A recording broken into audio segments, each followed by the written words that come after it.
since I first got here, but we're not done yet. The season might be done, but the Browns players are already gearing up for next season. We take a look at this year's remarkable run, what's ahead for our team, and how to cope with the season being over. To send a message that there's nothing to be afraid of. Is that it? Yeah. I didn't feel it. Getting vaccinated, the push for minorities to get their COVID-19 vaccine. Plus, well, I don't know what will happen now. Honoring Dr. Martin Luther King Jr., embracing the day in Cleveland and how far our nation has come over the decades. And the tricks to not letting healthy eating goals slip through the cracks. And kids on social media, the right age to let your child join the digital world. What's new starts now. And now, live from WKYC Studios, this is What's New. There are no words to heal the pain we feel on this Monday, but only time will dull the pain. Hello again, Northeast Ohio. We know what this feels like. Welcome to another Monday of What's New. Romney Smith in for Betsy today. Romney, always good to be with you. I'm Jay Crawford. What a game. What a finale. The Browns gave Kansas City all they wanted yesterday, Romney, but in the end, the most unique season in NFL history is over today for our Cleveland Browns. It's still kind of sinking in, Jay. It was such a good game, and there were so many points where I thought we can still turn this around. We can. But in the end, we didn't. Yeah, it just came to a sudden thud ending, and you were left with that feeling, is it really over? Yeah. Can this run be over? But it is, and the end always hurts, and this certainly isn't easy. We know that. But we're not licking our wounds after an 0-16 season or a 1-15 season. This is much different. We're not looking for our next head coach. We have our quarterback. We're looking ahead to building on this success and trying to take a few steps the next time around. It's that hope of the future that helps drown out the pain of the past. And with that, we bring in the voice of the Browns, Jim Donovan. Jim, wow, what a game. There were so many things that we can look back on from yesterday's game and say, what if, or, if we only could have. But the big one, of course, was the Higgins fumble. That was the one that everybody seems to be pointing to now today. Yeah, it really is. And there was a day where the Browns were really uncharacteristic of the way they had been so many times this year. They always played a very clean game. And by that, I mean, they stayed on time, no penalties, no drop passes. All of those things were in the mix yesterday. So they had to overcome that. And a pretty hefty deficit in the game. They fell down 19-3 at the end of the first half. And they were in a big hole. But as has been the case many times, they got out of that hole, and they had a shot to win the game, and that's why they are left today saying, what if? Now, right before halftime, Rashard Higgins hit inside the 1-yard line by Dan Sorensen. The ball goes through the end zone, out of the end zone. The NFL rule is the ball becomes a touchback. The ball goes to the opposing team, in this case, the Chiefs, and they get it at the 20-yard line. But what they missed on the play was, the archaic rule, but the helmet-to-helmet hit. And then late in the game, 3rd and 14 to get the ball back one more time. Chad Henne in for the injured Patrick Mahomes, gets it to within inches. They go for it on 4th down and hit Tyreek Hill with a pass right there to get the first down and earn the right to go into victory formation and play for the AFC Championship for a 3rd year in a row. Kevin Stefanski today says no excuses. This game the margin in this game is so razor thin. And especially in the playoffs, everything gets magnified. So to go on the road and beat the defending champs, you're going to have to make a bunch of plays. And ultimately, we just came up short. And that's where I'm looking at myself and saying, what could I have done better? So there's a very real disappointment in coming up short. He had kind of a funny game plan, Jay. I have to admit, yesterday I thought Kareem Hunt would be more involved in the game plan, and especially earlier in the game. Once they got him into the game, he was unstoppable, and you see he scored a touchdown on sheer effort and speed and power, and that's the way he plays. So the 1-2 combination of Chubb and Hunt, we really didn't see it until the late stages of the 3rd quarter. They missed a replay challenge. They didn't get it down in time. That was a big miss on the sideline. They also had 2 timeouts where they really had to call them because they couldn't get a play in. That's what I mean was so uncharacteristic of the Browns yesterday. But, Jay, here it is. It was right there. Patrick Mahomes out, Chad Henne in. They got an interception. Carl Joseph picked it off. They got the ball at the 20-yard line. Couldn't move it. That was problem number one. Got it back to Kansas City. Couldn't get the ball back. That was problem number two. And that was ball game. On the bright side, I mean, Kansas City is the football measuring yardstick in the NFL. All 31 teams measure themselves against Kansas City. So to come up just 5 points short, no consolation prizes here, but it makes fans and the team realize we're very close. And, Jimmy, we've learned this through the years. The football gods, they can be cruel. 33 years to the day of the Ernest Biner fumble and another playoff loss by 5 points. Ouch. And another big fumble, unfortunately. You're right, with the Higgins fumble that really was a huge swing, Jay, in momentum in the game, and momentum was so important. Big offseason coming up. They did wondrous things last year. I think they'll attack the defensive side of the ball this year. That offense is great. You improve that defense, you're going to be going deeper into the playoffs next year. But what a ride this was. It was fun. And, Jimmy, they will be back. And you will, too. We'll see you again at 6 o'clock. Jimmy, thanks. Now on your feed at 5, we know the Browns season is over, and a lot of people were understandably sad after the loss. Well, I spoke with a mental health counselor today about how to process our feelings and why this loss might be hitting us extra hard. Shannon Jackson says during such a tough year, fighting a pandemic, job loss, and major struggles that we all went through, the Browns were a huge bright spot in our lives to look forward to every single Sunday because they kept winning. She says it's 100% okay to be in your feelings today, recognizing that your weekly sports pick-me-up is over. Hey, I have some space for the next few days here to really feel sad about it, talk with my friends about it, commiserate about it, but also, hopefully, in those conversations, talking about really how much progress the Browns have made. One thing we can focus on and keep spirits lifted is the fact that despite the pandemic, we were able to create some new memories like the safe, socially distant drive-by parade at the stadium that happened this weekend. And she says it's perfectly fine to pick another team to root on now that the Browns are out. So, Jay, I have to ask you, would you root for the Chiefs? Because now as a Browns fan, you can say, well, we lost to the Super Bowl champions if they win. Or do you root for the Bills and say I have to root for the team playing against the one we lost to? Yeah, can't root for the Chiefs. Okay. I mean, there's no prize for losing to the team that eventually wins the Super Bowl. Yes, it makes it look like we're that much closer. Right. But I got to tell you, man, I'm ready for someone to step up and beat Kansas City, and I think the Bills might be that team. It's going to be a great game for sure. The Bills Mafia has that motivation, so I'm looking forward to that game. They do. They absolutely do. All right, coming up tonight at 5:30, just about 25 minutes from now, I'm going to walk you through the bizarre season that was 2020, all of the obstacles that our Browns had to overcome, and the hope for more greatness next season. In the meantime, our other big story at 5, vaccinations are beginning to ramp up here in Ohio, but while many are anxious to get the COVID vaccine, there's a lot of mistrust in communities of color. So Metro Health decided to do something about that. This is a great idea. They've asked 20 pastors and clergy members of minority communities to get the vaccine and be part of an educational video, hopefully encouraging others to get vaccinated. African Americans are at higher risk for more severe disease. All of those asked to participate in this project were over 65, but the vaccines took place before the governor issued the age guidelines. Metro Health believes the greater good of allowing these trusted voices to reach their communities was just more important. I have to balance that out with the need to be able to have equitable distribution of the vaccine.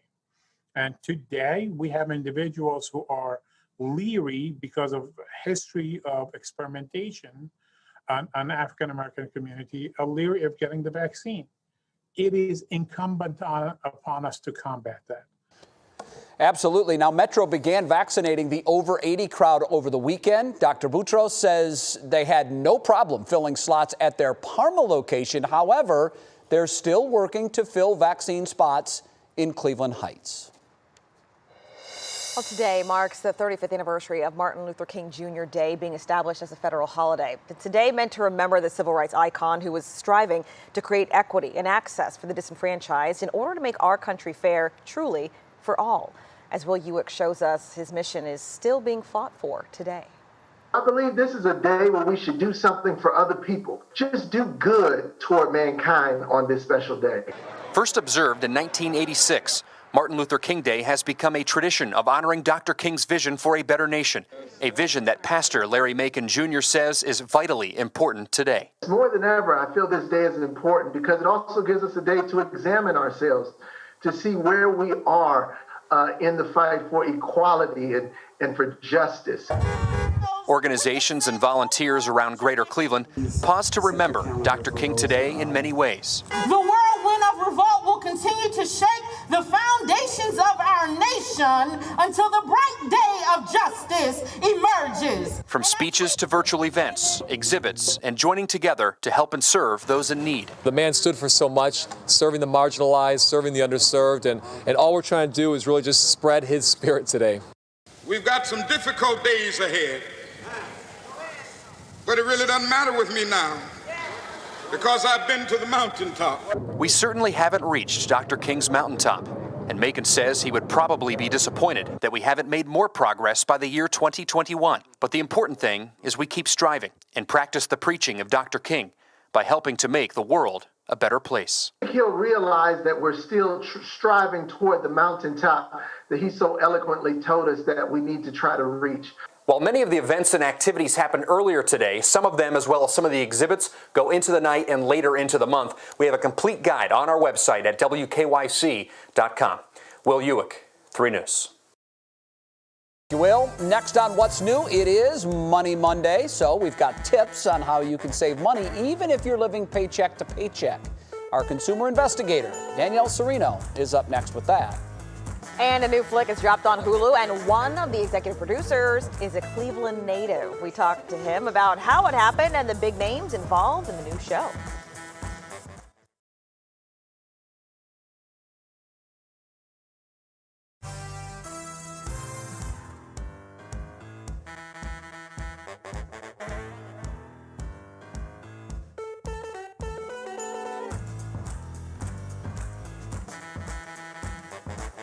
Yeah, you got me okay, Al?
Welcome back. It's time for Money Monday, and tonight we're talking about saving money. In a good year, studies show that nearly 70% of all Americans have less than $1,000 in savings. And with COVID driving unemployment to historic highs, now many barely making ends meet. Our consumer investigator Danielle Serino is here with some out-of-the-box ways to be able to save money while living paycheck to paycheck. Cash, not credit. Eat in, not out. Negotiate or cut services. You know the drill if you need more cash. I do live paycheck to paycheck, which is really hard at times, and it's hard to save when you have bills. Rochelle's income dropped after losing a housemate, but like many, choosing between needs and wants, not so easy. You have to change what you're doing. The definition of it's insanity is doing the same thing over and over again, expecting a different result. It's why we called on two financial experts to help. There's two areas to focus on, Rochelle. And the first one is the mindset, and the second one is the specific things that you can do. For starters, anyone living paycheck to paycheck should sign up with a ROUNDUP savings app. They round up what you spend on a credit or debit card to the nearest dollar and send that money to a creditor or savings account. Without even feeling it, you will save money. And I save hundreds of dollars every year just in this ROUNDUP. Another way to bridge the gap, sell your stuff. Not just electronics, clothing, or household items, but you can sell things like your hair for cancer or other hair loss patients.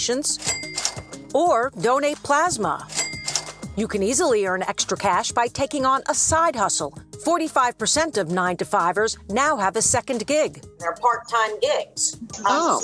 So you can decide how much time you want to spend with them, and that's just additional money that's coming into your household. Working full-time? Look for freebies on your company's HR page. At Amazon, where Rochelle works, they pay 95% of costs to go to school, so Rochelle's looking to become a nurse. Most big companies have 401k plans where they'll match your contribution, and no matter how little you put in, your cash typically grows 8 to 10%. Then there are health savings accounts. Do you go to the doctor a lot? This past year I did. I had to have surgery. Well, these plans let you set aside money pre-tax to pay for medical or drug costs. The really great thing about an HSA is that you don't have to use it all in 1 year. So if you have a really healthy year next year, you can roll that money over and it's all going to be tax deductible. But if you really want to make your money work for you, you need clear goals. I'd like to buy a house eventually. And to achieve those goals, So we have to change the way we think. We have to change the way we do things. You have to take those steps. And one of those steps is to write those goals down on paper, look at them regularly, and share them with the correct people. a great person would be a financial advisor. There are plenty of places to get free or low-cost help, and it doesn't matter how little you make. For more information and tips, head to our website. I'm Danielle Serino, 3 News. All of that is super advice.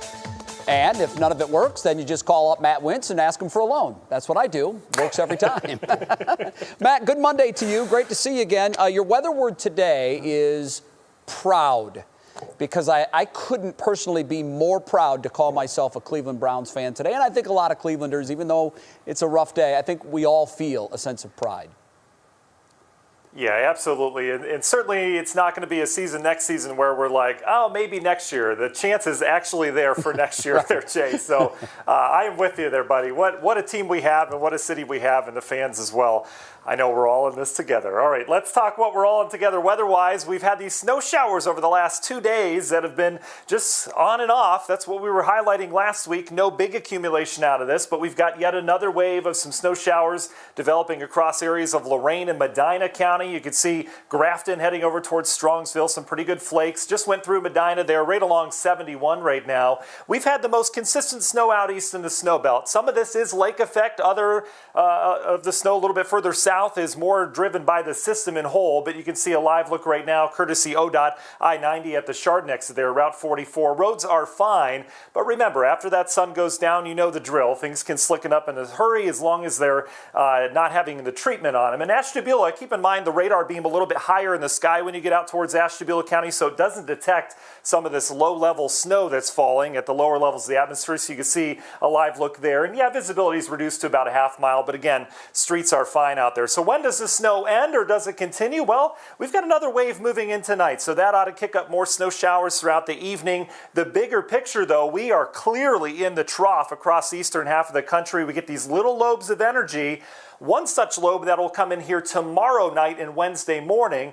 That will kick up more snow. I think that'll be our decent snow here of the week, but we're all locked into the cold. What a pattern change. Arctic air off towards the north. We've got kind of a moderate brand of cold air here. It wouldn't make old man winter proud in terms of the cold intensity of this, but overall, we're dealing with, I got to work on these kicks. I'm about to trip on this carpet here. I got to vacuum and do all sorts of maintenance down here. Anyway, that's a side note. I just made some goals, as Danielle Serino was saying. But you can see as we go through time, tomorrow's going to be a kind of our brief break. I think we'll have some snow showers around early, but watch what happens between these systems.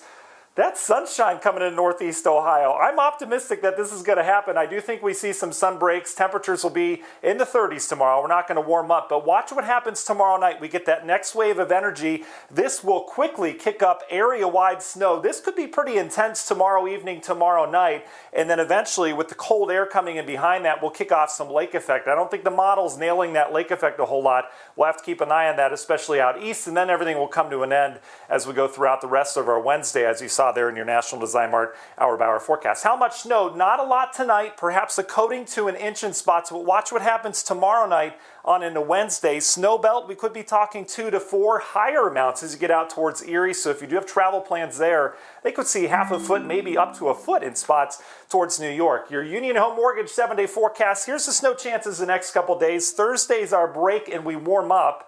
And then in the weekend, we bring in another chunk of cold air with more snow. And Jay, things get really interesting next week. We've got a couple systems that will come in with a lot of moisture into our cold air. We'll talk more on that coming up in the next half hour. All right, very good. We'll see you then, Matt. Thank you. Next on What's New, we chat with the executive producers of a new show on Hulu. One of them is a Cleveland native. They talk about the lengths they went to launch the show and tell us what it's all about. Then our Worth the Watch video features a dancing baby girl with all the right moves.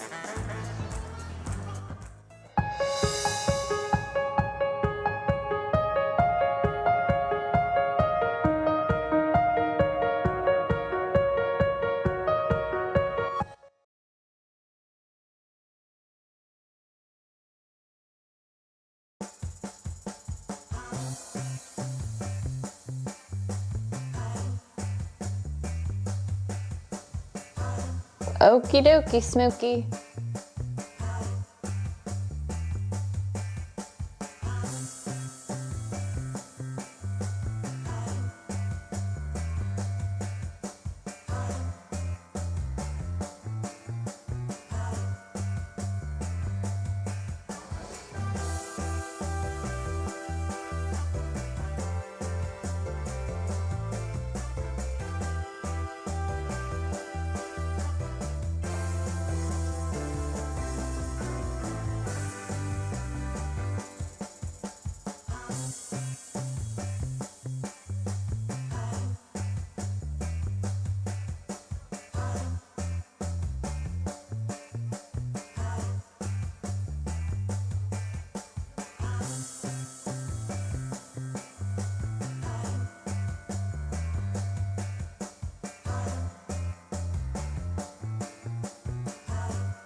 Welcome back. A new show recently launched on Hulu, and one of the brains behind it is a Cleveland native. Our digital anchor, Stephanie Haney, talked to him and the other executive producer. Stephanie, I want to hear all about this show. Romney, I'll tell you what, this show had fans before it was even filmed. It's called Everyone is Doing Great. I've got a peek at the trailer for you, plus what executive producer Johnny Durango says about it. Seth Stewart? Still acting? People need to see you, and they need to see you now. Jeremy, don't be stoned. Pull my weight here eventually, but I'm kind of doing the stay-at-home husband thing. You could always get a job. Yeah. Oh, I flew here with cocaine. Big deal. So Everyone is Doing Great is about two guys, Seth and Jeremy, played by Stephen Colletti and James Lafferty. And it picks up 5 years after they've had huge success on this hit television vampire drama called Eternal. And it's just following their life after the tribulations they have in life and love and sort of a late, awkward coming of age. This was a long time coming. They shot the pilot episode in 2017. After that, Cleveland native executive producer Roque Trem signed on. He told me how fans helped raise the money to make this. These guys have a gigantic fan base, and these are people who basically not even invested in the show. I guess is donated the right word, or they donated their money based on wanting to get this show made. They did get a bunch of perks as part of it, and now between that and some other financing, we got this thing made independently. From there, they shot the rest of the total of 8 episodes, and this was all shot pre-pandemic, by the way. So over the past year, they made the deal happen with Hulu. It just premiered. You can binge all of the episodes on Hulu right now, Romney. And I have to say, this is pretty good timing because a lot of people have their Sundays wide open now. And we're always looking for a new great show to watch. Thank you, Stephanie. We'll see you in the next half an hour. Well, today's Worth the Watch will put you in a great mood, I promise. Check out this little girl who Romney has all the right moves. Ooh.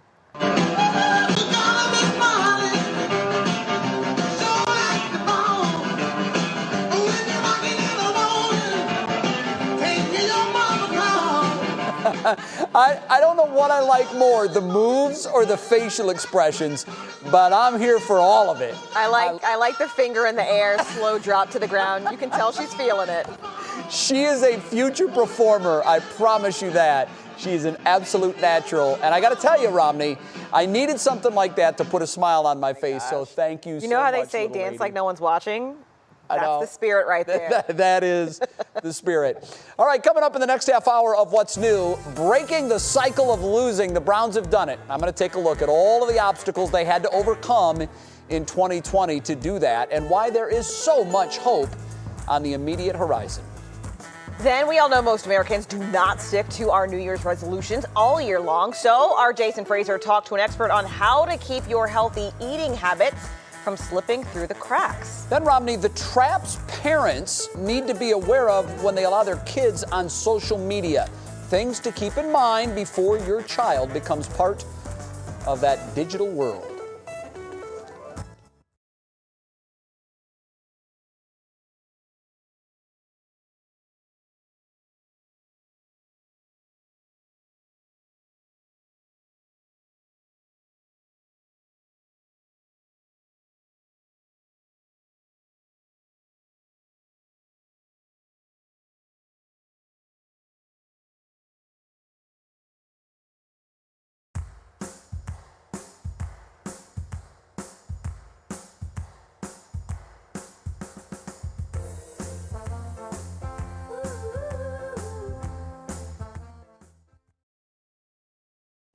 One, two, three, four, five, six. Sorry, I have on my face mask, but.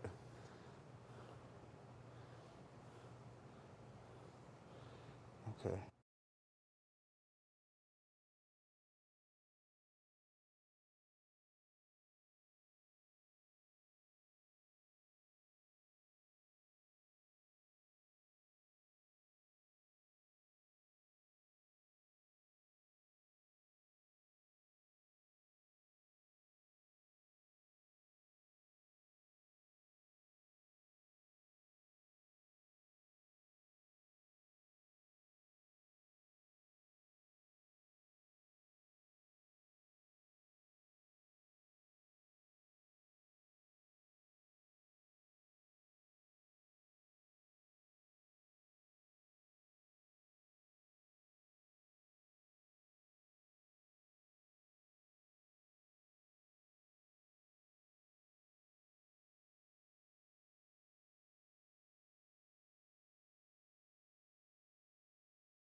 And now, live from WKYC Studios, this is What's New.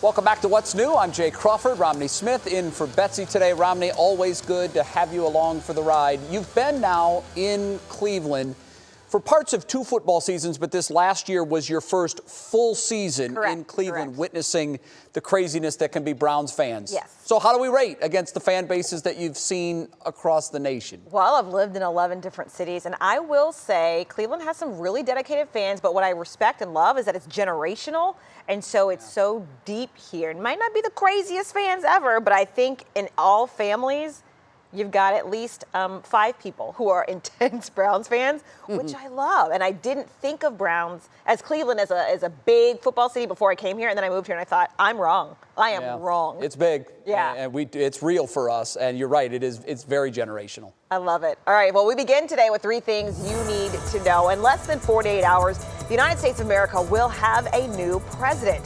However, the transfer of power will be very different. The National Mall is closed right now, so large crowds will not be able to fill the space. Currently, 15,000 soldiers are in and around the Capitol, and 10,000 more are expected to arrive before the inauguration. There are legit concerns of violence nationwide since the deadly attack on our Capitol a week and a half ago. This morning, the Capitol was briefly locked down after some smoke was spotted nearby. It turned out it was a fire at a homeless encampment a few blocks away. The IRS is delaying the start of the 2020 tax filing season. The agency says it needs more time to prepare because of the COVID Relief Act that just took effect last month.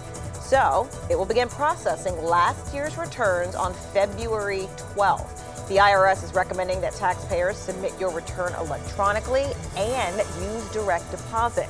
But here's the catch on why we can't get lazy, guys. So despite the late start, the deadline for filing, it's the same. April 15th. And a mixed bag of sorts when we look at the COVID numbers here in Ohio. The daily cases dropped to 4,312, which is down more than 900 compared to yesterday, which is great news.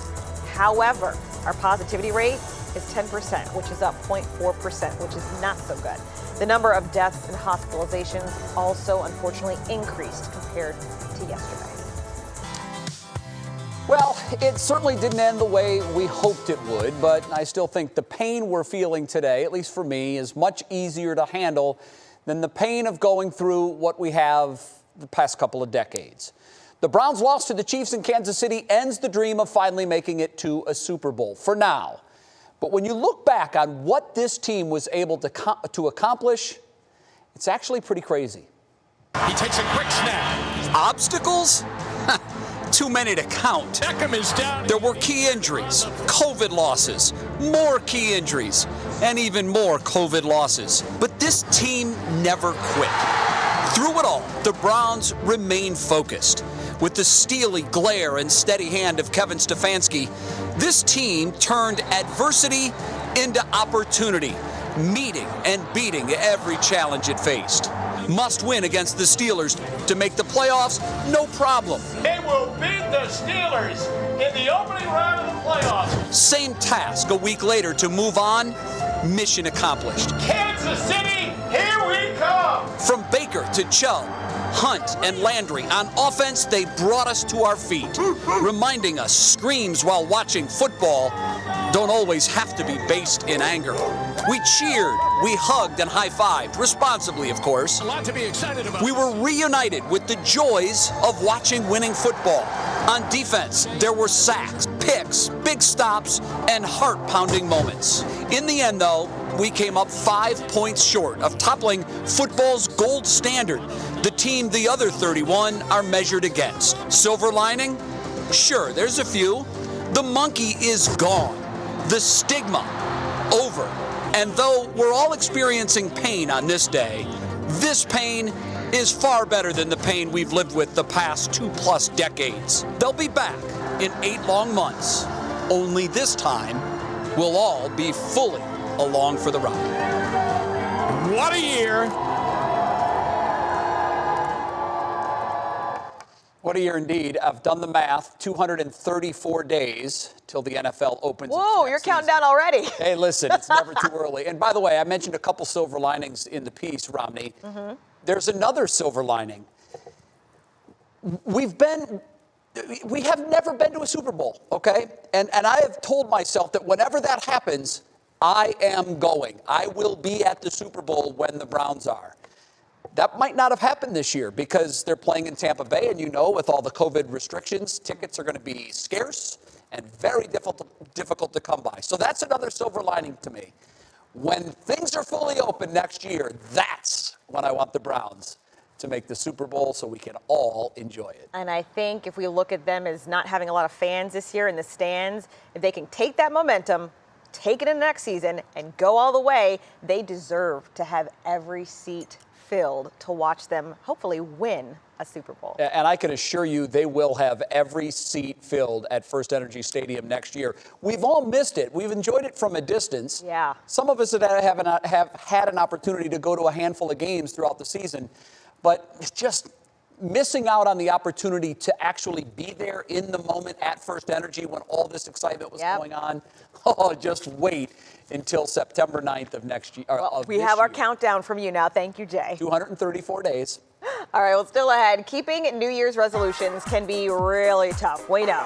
Jason Fraser talks with an expert on how you can keep them, especially if it involves getting fit and eating right in his New You segment. Then, Romney, the age of kids on social media seems to be getting younger and younger every year. So our Maureen Kyle talks to an expert about the right age to be online.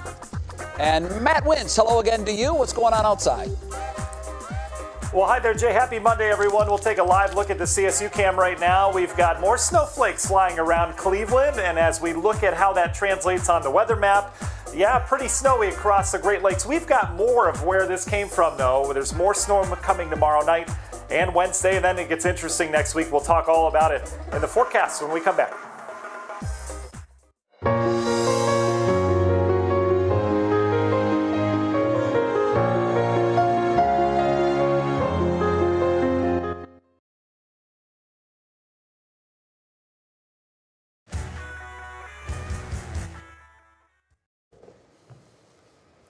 Test 1, 2, check 1, 2, testing, 1, 2, 3, 4.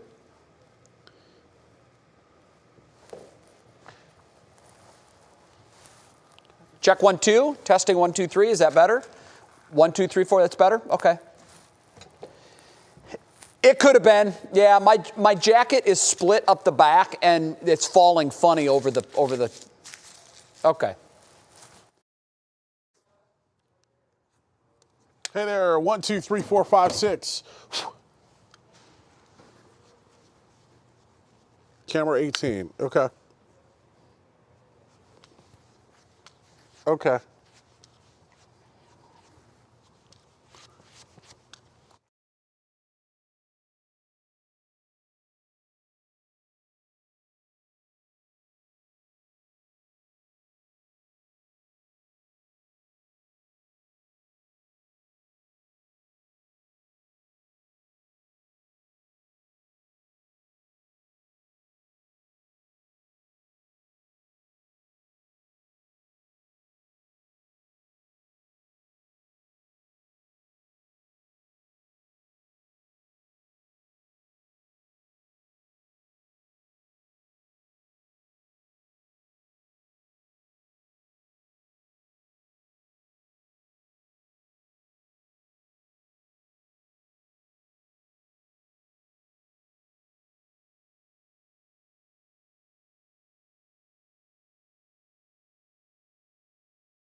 Welcome back. Time to talk about weather. And for a while, I was on sunshine watch, and now it just seems to be consistently gray, and I'm on snow flurry watch every day. Matt, do I have any chance of seeing sun rays this week? Yeah, listen, Romney, tomorrow afternoon's going to be your day. As long as we get some dry air in here, you'll be okay. Okay. You know, Romney, Jay had that countdown earlier, you know, till the Browns game. I've got a countdown on my own mentally till it finally warms up around here. Yes. And we've only got about 130 days left. Okay, So Memorial Day is typically we're fine. We're going to get right through this. Your winter jacket's going to get all kind of use this year once again. I'll tell you, we've got a long ways to go, folks. But it was so pretty this morning. I know, you know, Betsy talks about whether it's festive or not before and after Christmas. I thought it looked very festive this morning. That snow sticking to the trees. We've got more snowflakes falling. It's starting to ramp up a little bit again. This is what I would expect to happen over the next couple hours is another little push of energy coming in that's going to help to kick up the flurries and light snow showers throughout the evening. May have some slick roads out there again if they're untreated. You can see this wave kind of increasing the snow as it moves through. Everything should start to die out. We'll get Romney's sunshine after that tomorrow for some of us, as long as we get that dry air. Boy, it is so fickle this time of year. But there's another system up in Canada. This one's going to dive south, and that's going to kick up our lake effect and pretty much area-wide snow tomorrow evening on into tomorrow night. And it's going to keep the cold locked in. You can see the bitter cold up towards the Hudson Bay. For us, it's a moderate brand. And down towards the south, it's chilly. But boy, looking at next week, we'll talk about this at the end of this forecast. They're going to be in the 70s and 80s down towards the south. That's going to spin up a decent storm. But for us, temperatures at or below freezing for most of us. Keep that in mind. Again, if there's not salt or any road substance on your area side streets, they will slicken up tonight. You can see your National Design-Mart hour-by-hour forecast doesn't really pick up on that snow tonight, does it? That's why it's kind of meteorologist versus model. They don't pick up on these little waves of energy, and I think we get that this evening. Snow will start to clear out tomorrow morning, though. It will be ongoing up towards Erie and Buffalo if you have any travel plans on 90. But look at this. This is sunshine tomorrow across the area. I think we'll have some lingering lake effect clouds, but I do think we'll break into sun, especially further south you are. But watch how quickly things change. Tomorrow evening, that next wave comes in. We go from sunshine to increasing clouds, and by midnight or so, we're bringing area-wide snow in here. This will be enough to accumulate maybe an inch or two area-wide. We'll have to watch the lake effect Wednesday morning. Models, again, not picking up on that, but I think we could have some decent lake effect banding Wednesday morning, especially out in the snow belt. Not much tonight and tomorrow, maybe up to an inch in spots, and then here you go. The snow really starts to ramp up, maybe 2 to 4 inches tomorrow night, Wednesday morning, much higher as you get off towards the north. A brief look at next week's weather pattern. Here we go. We've got this constant stream of systems out of the north this week, but it gets interesting next week. And the reason why, we'll have cold air in place next weekend, and watch what we do to it. We bring moisture into that cold air. That's a recipe for some storms and even a bigger slug coming in next Monday, Tuesday. It's definitely going to be a time frame to watch, so we'll have that on our radar. But until then, we'll get through this week first. Your Union Home Mortgage 7-day forecast. We've got 2 days with perhaps a little bit of sunshine, some snow, warm up on Thursday. Another cool down this weekend with some snow flurries, and then it gets interesting, Romney, as we're going into next Monday. So my math may have been off on that. Maybe it's 130 days till Memorial Day, but it's somewhere around there. Well, I'm just going to count down to tomorrow and look for the sun. Thanks, Matt. I like that idea. That's positive, Romney. I like that. Well, for many of us, January began with setting some New Year's resolutions. You know the drill. And although it can be easy to start off strong, more than 80% of folks that set a New Year's resolution will give up on those goals by early February. So our Jason Fraser continues our The New You series with some pointers on how you can stay on track as the weeks go by. The start of each year gives us an opportunity to reset and rethink about what we want out of the new year. For me, it usually starts with 10 different New Year's resolutions that always include losing more weight. It's very hard to keep those New Year's resolutions because of the fact that there's no other time during the year where we make these goals so dramatic and not necessarily attainable. But I admit each year along the way, I fall off the bandwagon, and I'm not alone. According to a recent survey of 2,000 Americans, it takes most people just 32 days to break these resolutions. But Kristen Kirkpatrick, the lead dietitian with the Cleveland Clinic, says there is hope. Studies show that when you make smaller, more attainable goals, you can stick with them. What can I do in the next month? That's what I'm going to focus on. And if I'm successful with that, Then I'm going to look into February, and then March, and then April. So if you like cake, instead of eating it 5 times a week, cut it down to 3 days a week. We form our eating habits throughout our entire life. We can't change those within 1 to 2 months simply from a New Year's resolution. Speaking of cake, Kirkpatrick says if there's anything you should cut back on in the new year is to start off with sugar. That means both artificial and the real stuff. We know that sugar fuels overweight and obesity. We know that it fuels chronic disease.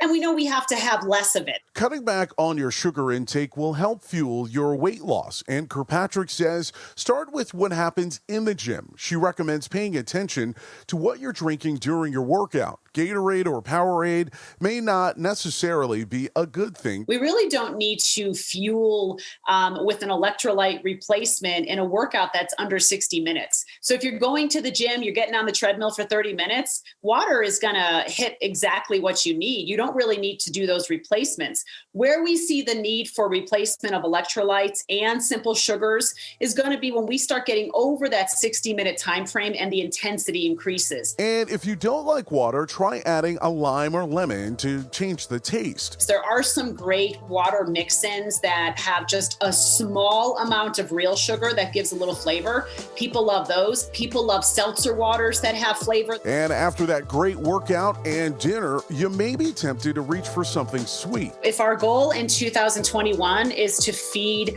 our mind, our body, our soul, dessert is not going to be feeding it. It's going to be really just kind of feeding some sort of emotion or habit. Well, did I make you hungry? Well, if you are like my wife and you are constantly having a sweet tooth, Kristen recommends making your own whipped cream and not adding any sugar. Just put the cream on the fruit and there you go. That sweet tooth is satisfied, Jay. All right. And by the way, you're in studio here. It's the first time I've seen you in person in many, many months. And I want to compliment you in person.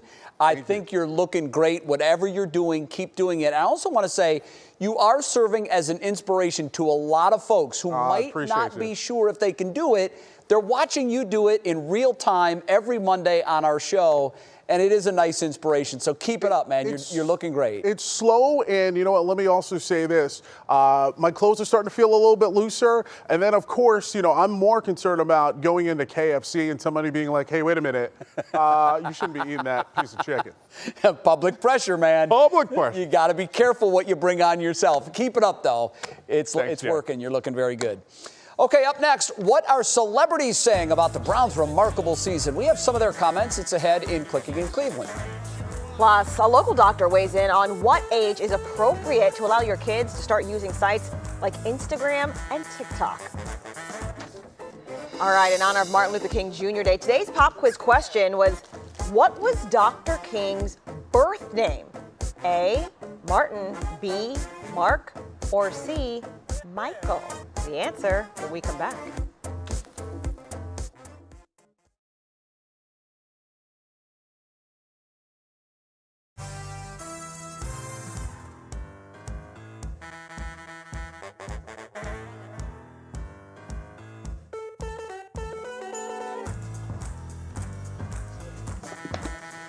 Hey, yes I am.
Before the break, we asked you, what was Dr. Martin Luther King Jr.'s birth name? A lot of you thought it was Martin. The answer is C, Michael. According to History.com, in 1934, Dr. King's dad traveled to Germany and was inspired by the Protestant Reformation leader Martin Luther. And as a direct result, Martin Luther King Sr. changed his and his 5-year-old son's name to Martin. So he was Michael. Isn't that interesting? It is. I never knew that. Yep. But now we know. All right, right now it is time to see what is clicking in Cleveland. And for that, we bring in our digital anchor, Stephanie Haney. Stephanie, good to see you again on this Monday. Again, I'm sure Browns really driving internet traffic here in Cleveland today. Yep, you're right about that, Jay. Good to see you, too. And you know, the Brown season ending last night was obviously a heartbreaker, but the fans still showed up to show the team how much they mean to them. The fans lined up outside of Cleveland Hopkins International Airport to cheer for the Browns as they returned home Sunday night from Kansas City. They waited it out in the snow to show the team how proud they are after that incredible season. It wasn't the outcome we wanted, but it was still a lot of fun. And this season really did mean a lot to a lot of people. The reaction online after the game was very grateful. Celebrities like actors Drew Carey and James Caan tweeted about how it was great to be in the playoffs at all and how the team should be proud of what they did. And lots of people simply thanked the Browns for being such a bright spot over the past year, like former Secretary of State Condoleezza Rice and WWE wrestler Johnny Gargano. They both have an eye on next year. And most importantly of all, so do the Browns players. Jarvis Landry, Mack Wilson, and Jedrick Wills Jr. all tweeted, "We will be back." I, for one, believe it. Now, how's this to soften the blow? One Ohioan has a big pile of money on the way. One of 14 $1 million winning tickets was sold at Springfield Shell in the city of Springfield for the Powerball. That's between Columbus and Dayton. Those players missed the nearly $640 million jackpot because they didn't match one number, the Powerball. Tough break there. So now we all get another chance to win. The next drawing for $730 million is on Wednesday. And the Ohio winner, by the way, let the computer auto-pick the numbers, Jay. Now, I know you got to play to win, but I could use some of that luck. Yeah, you know, it's funny because you'd be thrilled to win the million, but it would drive you crazy the rest of your life that you were just matching the Powerball away from having $639 million. But hey, you got to take what you get. Stephanie, thank you so much. We'll see you tomorrow. Romney? Social media is part of everyday life for many of us, sometimes hourly. Well, our Maureen Kyle talked with a pediatric psychologist at the Cleveland Clinic about what age is appropriate for kids to use social media. That self-esteem issue that pops up. How do we start to guide them when they're young and starting to use these things so that they have the wherewithal as they go into the teenage years? I encourage keeping kids off the media, especially if there's a judgmental component.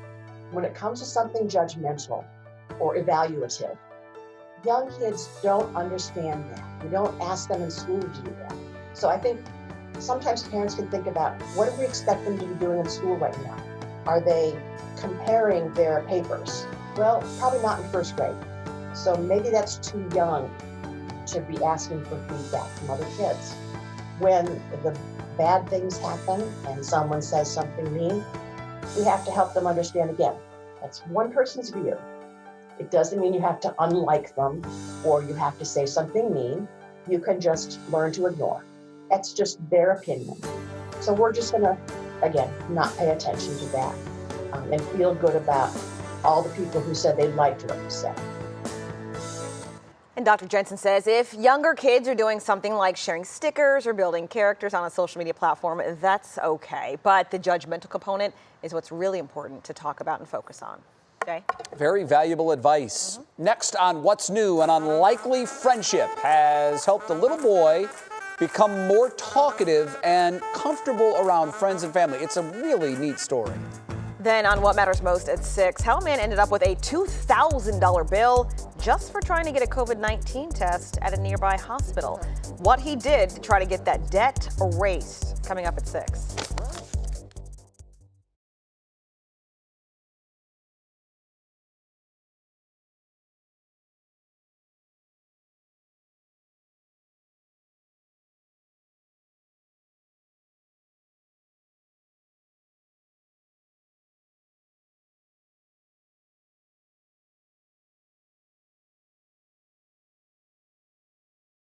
standby in case there's any rioting or something. Hey, this is Mark. Okay, let's see. What am I saying today? The city says it's being cautious with its doses. Today on the phone. I do. Hi, Al. Do you need your papers? No, I got it right here. 1, 2, 3, 4, 5. 1, 2, 3. Hey, Al, mic check. 1, 2, 3. Laura Queso's mic. Thank you. Thank you.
The words of Martin Luther King Jr.